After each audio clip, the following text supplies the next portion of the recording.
What's going on YouTube? Back here with another benchmark video. Today we're going to be going over the RX 580 benchmarks in my 2010 Mac Pro. So, speaking of the 2010 Mac Pro, here we have the specs. It's a 2010 Mac Pro 5.1. It has a 256GB SM951 PCIe SSD, a W3690 3.46 GHz 6-core Xeon, a 16 gigabytes of DDR3 ECC, RAM running at 1333 megahertz, and last but not least, the MSI RX 580 Gaming X 8GB card. And I'm sorry I didn't make this video any sooner. I completely forgot about the benchmark video for the RX 580. I've been caught up with the Hackintosh and the G5 and all this other stuff, but let's go ahead and get right into the benchmark. So, starting off, we have the OpenCL test. This is kind of like a stress test and kind of render test, see what it can do. To give you kind of a baseline on this, I think anything over 10,000 is pretty decent. So we have a 12,611, as you can see on the RX 580, 36 compute units at 1380 megahertz. It's running pretty well. In OpenCL, of course, it's an AMD card, and it did pretty well on the test. So moving on to the OpenCL test for Geekbench, we have 133,217, which is pretty high up there. It scores well above the GTX 960 that was in my computer, and well above the Radeon 5770 here.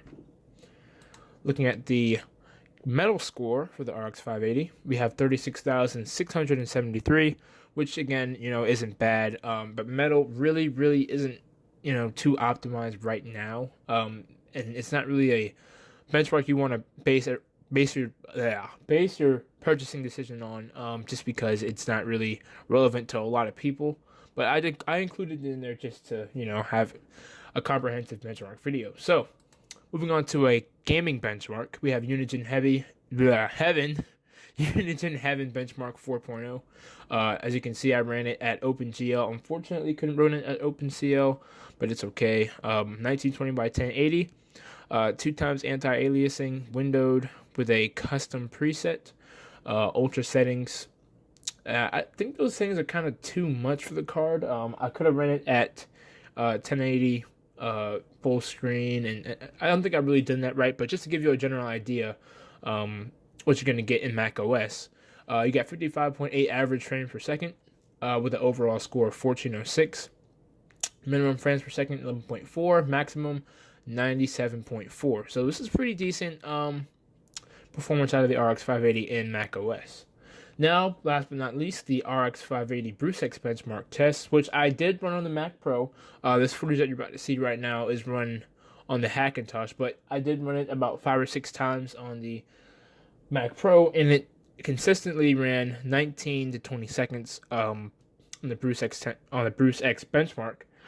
And yeah, that's pretty much it for the benchmarks, guys. I don't really know if I forgot anything. If you guys want to see more benchmarks, I can definitely include those.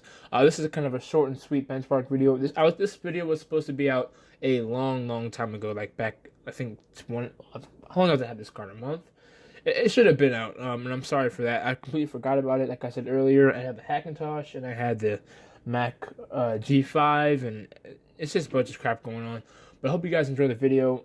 If you want me to include more benchmarks, let me know. If this video wasn't good enough, let me know. I can definitely redo this video with some more in-depth benchmarks, comparing it to, an RX 560, the GTX cards if you want.